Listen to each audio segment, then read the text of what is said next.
Hey everyone, I'm Natalie Bencavanga, and welcome to another edition of Facts Over Fear.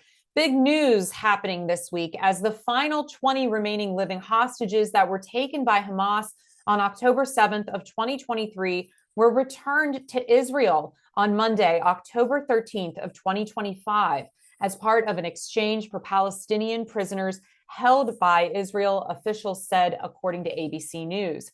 Now, in Gaza, thousands of relatives, many weeping with joy, gathered at a hospital where buses brought home some of the nearly 2,000 Palestinian prisoners and detainees to be freed by Israel as part of the accord. Formidable obstacles remain, even to securing an enduring ceasefire, much less to bring a wider, more durable peace. But this is a good start as agencies prepare to bring aid to starving people in Gaza as this ceasefire appears to hold for now. Aid agencies are preparing to bring large amounts of vital aid to starving people in Gaza, and tens of thousands of tons of supplies are positioned in neighboring countries such as Jordan and Egypt. Aid agencies are hoping Israel will now stick to Trump's 20-point plan, which says the entry and distribution of aid in the Gaza Strip should proceed without interference, according to The Guardian. As all of this is unfolding, so many people have reached out and said, what can we do locally to help globally, especially when these issues just seem so big and overwhelming? Well, my guest, Mark Dignam, is going to join me now to discuss this. There's an event happening in Pittsburgh on November 1st called Songs for Gaza. It's a fundraising concert, and there's going to be all different types of acts there. And the event will raise funds for World Central Kitchen's famine relief efforts in Gaza. Mark, thank you so much for joining me. Yeah, pleasure. Thank you very much for the invite. Absolutely. Let's talk a little bit about what we've just witnessed over the past few years that has led up to this moment where I think everyone has taken maybe a collective sigh of relief that something positive has happened. Do you feel optimistic about where we are?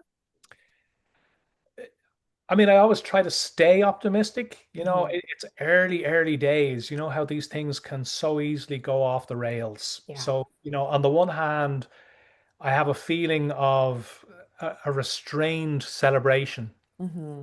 about the Hmm. whole things, and then hoping that the goods get delivered down along the road. But, I'm trying to stay optimistic. The whole world seems optimistic right now.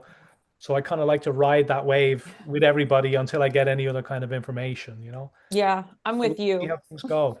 Yeah, I feel the same. It's like, okay, at least we can take this like moment to just focus on the positive, Yeah, exactly. and build on that. And it does, at least, like you said, knock on wood, seem to be holding right now. And the important part now is getting humanitarian aid to the people that need that. And of course, Pittsburgh always bands together, I think, whether it's for people right in our own backyards or all around the globe. So I wasn't surprised when you and your colleagues reached out to me and said, hey, we're having this event and we'd love to talk about it. So share a little bit about Songs for Gaza and where this idea really came from and why you wanted to get involved with it. Um, I mean, I think, there was a sense of powerlessness about what was going on. I mean, when something so big is dominates the news in such a huge way, you're looking at it almost hour by hour, Mm-hmm. and it builds up in you. You're kind of like, I wish I could do something. And I personally, I had a very strong sense of powerlessness around the whole thing, and I was like, what is it I do best? I sing songs, and that's the thing I do best. And I'm like, a couple of people approached me and said, should we put on a show? It's a delicate subject. Mm-hmm. Should we tackle it? And we threw it around for a bit and then came to the conclusion that we just couldn't stand by.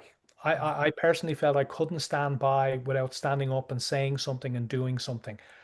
It's a very small token thing to do, to get up and sing songs. We're not on the flotillas going into Mm-hmm. into Gaza. We're a bunch of artists doing what we can in the town that we live in. So that's trying our best.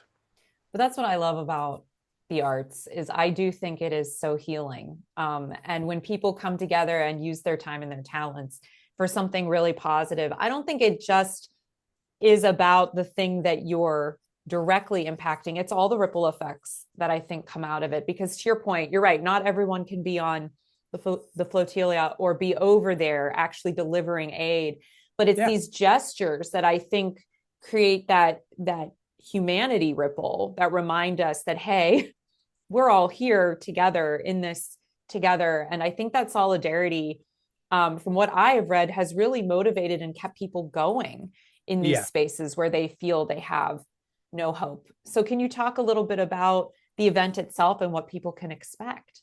Yeah, well, I mean, to follow on from your point as well, I Sure. also think that visibility is Mm-hmm. important, to Mm-hmm. be able to say there are a bunch of people in this town who disagree with the way things are going down, and we'd like to make sure that we're seen to help, seen to put our hands up and say, look, we don't agree with this, we need something done, we want to help in whatever way we can.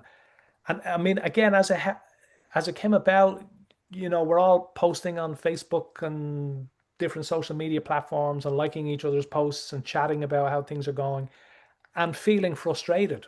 So Mm-hmm. I think to some degree it was the most frustrated musicians among us got together and said, well, what can we do? Mm-hmm. How can we put this together? Art Donsky and Lauren Demachet contacted me and said, "Can you help out with this?" I have a lot of experience running a lot of gigs, so I just jumped into kind of production mode and started gathering people together. Uh, and it's kind, it's been a relief for us as Mm-hmm. well, to be able to say we're putting our hands to things and we're trying to do something. Mm-hmm. Again, we're very, very, very aware of the fact that it's a small token effort, but it does give us a bit of a feeling of, we're doing something and getting to put our talents to use. It'll be a beautiful night. There's a lot of great people playing this show. I get to play with Bill Toms after all these years. We've been talking about doing shows together. So we get to do that. And there's many other, uh, and talk about a cross community effort. There's people from, multiple parts of the community coming together to do this. It's a very kind of solidarity kind of show. Mm-hmm. So they're my favorite. It's a mixture of guys and girls from all across the communities, and I'm very proud to be a part of it. What are you hoping for people that are going through such incredible trauma like we've seen happening in Gaza? What do you hope for the people of the region across the Middle East, for the future? I'm hoping for common sense. Mm, I think that's the biggest thing. It feels like history repeating over and over and over and over again. You see a lot of the ripples of things that happened in the past, and I know for me personally, I have this feeling of like, have we not learned any lessons by now? Are we not like at that place where this seems incredible and unallowable? mhm, And so my hope is that everybody once again gets to a stage of like, never again. We can't allow genocide to happen again, mhm, and that withholding food should never be a part of war. mm, I'm a complete idealist. I would like to see an end to all the wars, but I mean that's obviously not going to happen. But at least the worst ravages of mhm, wars should be eliminated. Genocide should be off the table. Starving people should be off the table.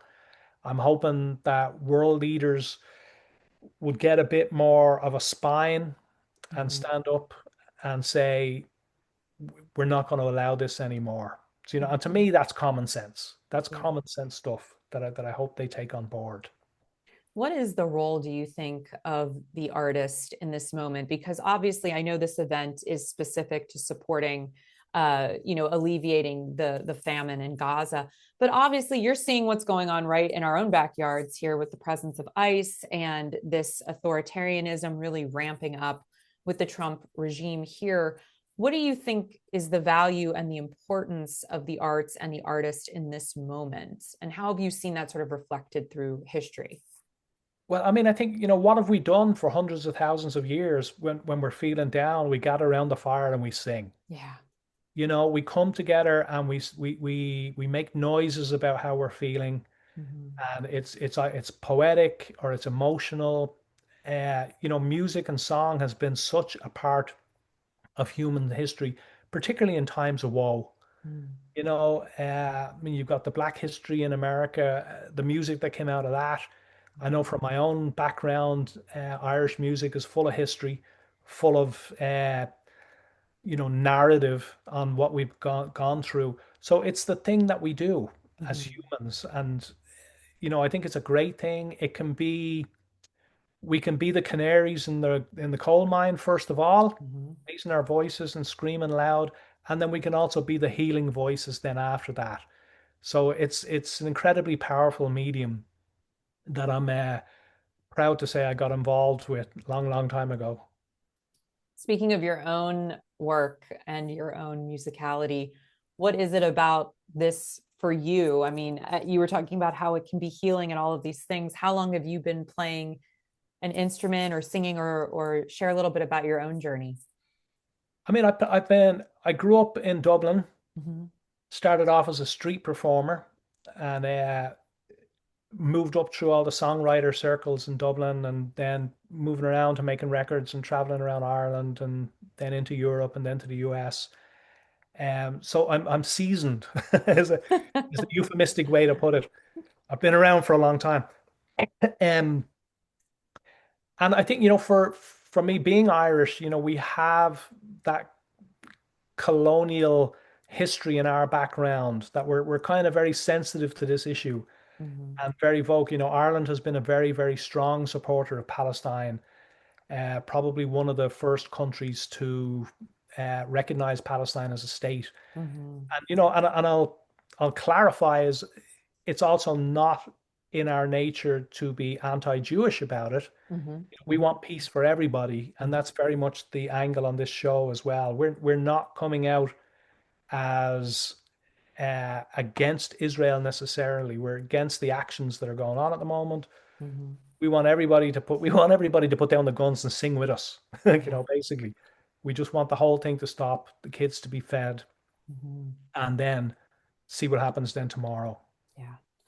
Yeah, I hope that this does lead to a lasting peace and that there is a path forward where everyone in that region can learn to just kind of live together and Yeah, just, accept each other. I mean, I think that's really the thing I hope for all of us everywhere, because I think we're going through such an intense space of divisiveness right now in our own country.